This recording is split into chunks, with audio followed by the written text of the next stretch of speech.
Hey everyone, happy Friday. This week we have a lot of Nordic news, with Finland being the happiest or unhappiest country in the world, Ireland's anti-migration protest, the EU's plan to be more like Finland when it comes to preparation, and rising far-left and Muslim antisemitism in our paper of the week. Are Scandinavians really the happiest people in the world? Finland was ranked the world's happiest country for the 8th following year in the World Happiness Report. Denmark, Sweden, and Norway were also in the top 10. Those results were spread pretty widely by media without skepticism, and we got to see our yearly articles about the superiority of Scandinavian lifestyles. But Scandinavia might not be as happy as it seems. Let's start with the report's flawed approach. It's published by Oxford University's Wellbeing Research Center, and you'd think it's a major research based on large amounts of data and different indicators.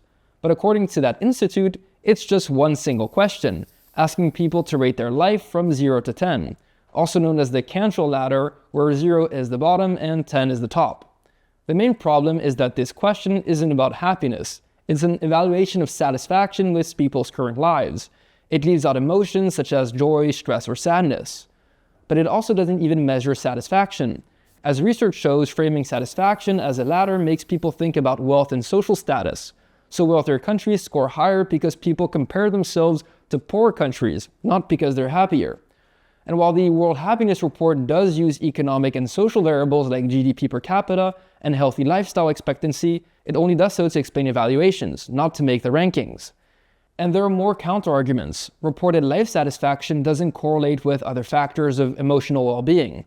Take mental health, for example. Scandinavian countries have some of the highest rates of suicide and substance abuse in Europe, and they also rank high in the use of antidepressants. So what do other rankings say? Well, the Global Happiness Report asked people whether they were happy, and the Netherlands, Great Britain, and France actually ranked higher than Sweden. In the Gallup Global Emotions Report, which measures daily positive emotions and experiences, Latin American and Southeast Asian countries actually came out on top. Other studies show that strong family bonds and community matter more for happiness than economic indicators like GDP.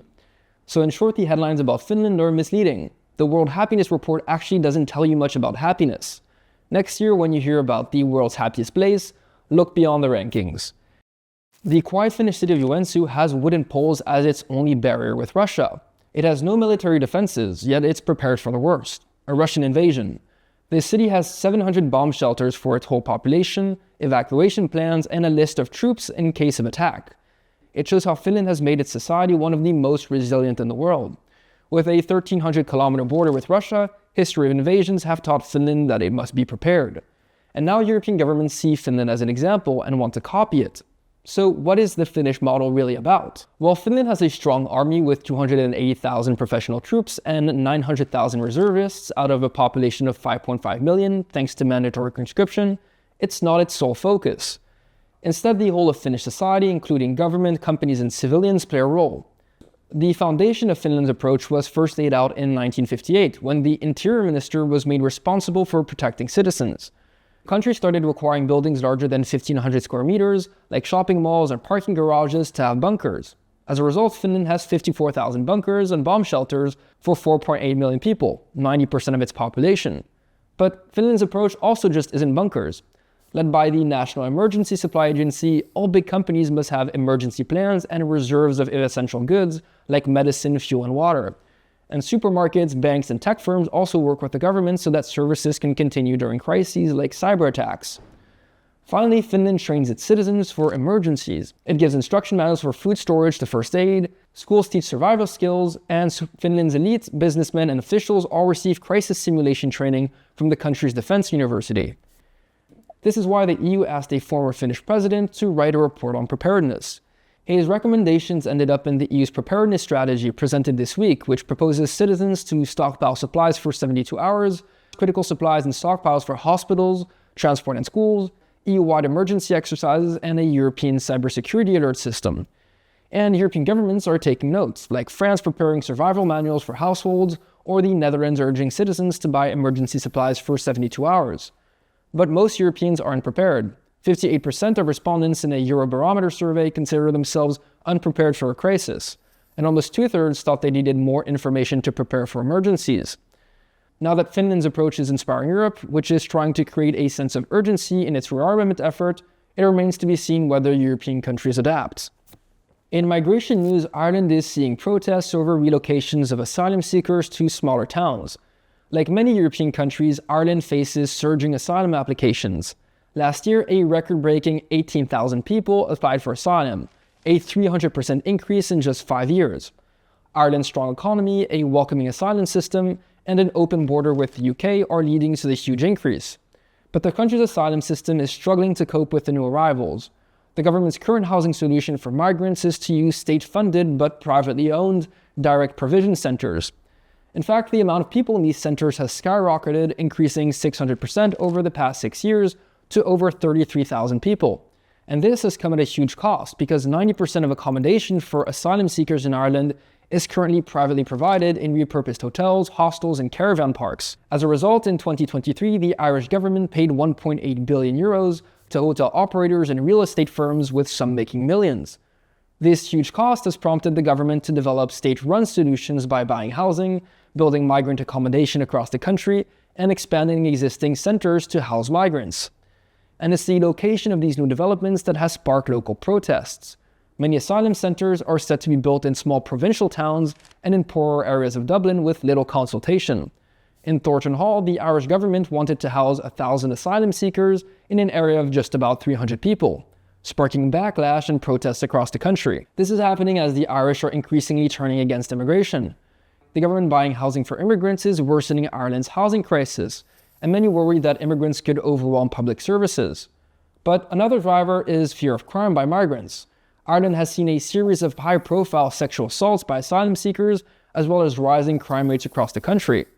Meanwhile, the Irish government refuses to jail non-violent offenders. And the current protests come just 2 years after Ireland saw anti-immigration riots break out in Dublin. Violence has continued in the Irish capital since then, with migrant knife attacks and far-right militias patrolling to keep the city safe. So in short, the rapid rise in asylum applications has overwhelmed Ireland. Without vetting of newcomers or strict policing, Ireland is pressuring small communities to take in immigrants, leading to rising tensions. It remains to be seen if Ireland can find a solution to its immigration dilemma before the presidential elections scheduled in November. In our weekly brief, a survey found that 46% of Canadian respondents support joining the EU. Despite promotion by large publications like The Economist, there is one problem: it can't. Being a European country is a membership requirement in EU treaties. Despite shattered dreams, the EU and Canada want to deepen their partnership on trade and security. In sport news, rugby has overtaken football as the French national sport. Recent rugby games have attracted 7.3 million viewers on average, compared to 4.8 million for football. The French Food and Health Agency warned against soy-based foods in schools. Soy products contain high levels of isoflavones, a substance that mimics estrogen, the female sex hormone, and is feared to disrupt hormone production, especially in children. In migration news, Poland has temporarily suspended the right to apply for asylum for migrants arriving from Belarus. Meanwhile, Austria has suspended family reunification rights for refugees, stating that the country had reached the limits to its welcoming capacity. Tens of thousands protested in Turkey after Istanbul's mayor and President Erdogan's biggest rival was arrested on corruption charges, who is set to be the opposition's 2028 presidential nominee.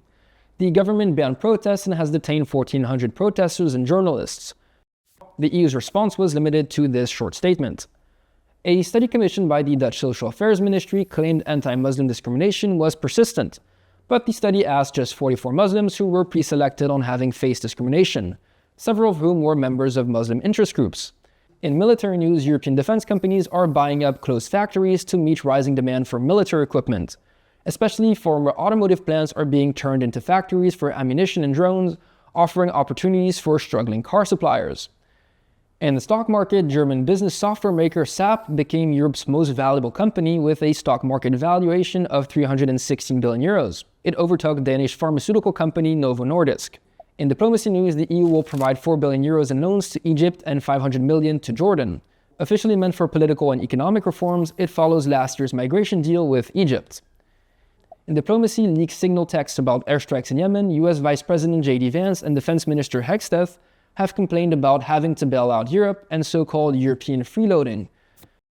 In our paper of the week, we have a study into the growth of anti-Semitism in France. Anti-Semitism is on the rise in France, with the share of people believing it was widespread growing from 64% in 2022 to 76% today. For French Jews, that belief was 92%. And 80% of Jews feel alone in French society following the events of October 7th in Israel and their repercussions in France. The study establishes 3 different theories for why anti-Semitism is on the rise. French people generally see it as the rejection and hate of Israel, Islamist ideas, and conspiracy theories. For French Muslims, it was primarily the fault of Israel, far-right ideas, and conspiracy theories, while French Jews saw it as the consequence of hatred of Israel, Islamist ideas, and far-left ideas. Ideas related to Jewish power, like ownership of media or role in politics, are very widespread among French Muslims and have grown over the past 2 years. And those ideas were even more widespread among religious Muslims. 61% of Muslims having gone to a Quranic school thought that Jews had too much power in politics versus 55% for Muslims in general. Meanwhile, 20% of Muslims having gone to a Quranic school saw it acceptable to graffiti a Jewish business or a synagogue to show opposition to Israel. Since October 7th, more Jews have tried to conceal themselves in French society, with 33% having stopped or reduced their trips in Uber and 44% having stopped wearing religious signs in public places. And the October 7th attacks have reinforced Zionist beliefs and attachments to Israel and Jewish identity. While there's pretty widespread support for the Jewish community in France to tackle anti-Semitism, a large minority of Muslims stated that anti-Semitism was only a problem for Jews, with an even bigger share among those under the age of 35. And when we look up at political affiliations, something else came up. The study distinguished between 2 types of anti-Semitism: prejudice, which is centered on beliefs that Jews have too much power in society, and aggression, that Jews should be fought in society. Anti-Semitic prejudice was slightly more widespread among the far-right Rassemblement National than for the far-left La France Insoumise. Anti-Semitic aggressions were much more widespread among the left, with LFI first and the French Socialist Party second, above the French average and ahead of the Rassemblement National. As a result, 92% of French Jews see the far left as the main driver of anti-Semitism in France, a party that has campaigned on the Palestinian cause and is the main party for which Muslims vote. It remains to be seen how France can deal with the challenge of anti-Semitism, especially if political parties view anti-Semitism as a viable political strategy. Anyways, that was it for this week. If you like this video, make sure to like, comment, and subscribe, and I'll see you in the next episode of Last Week in Europe.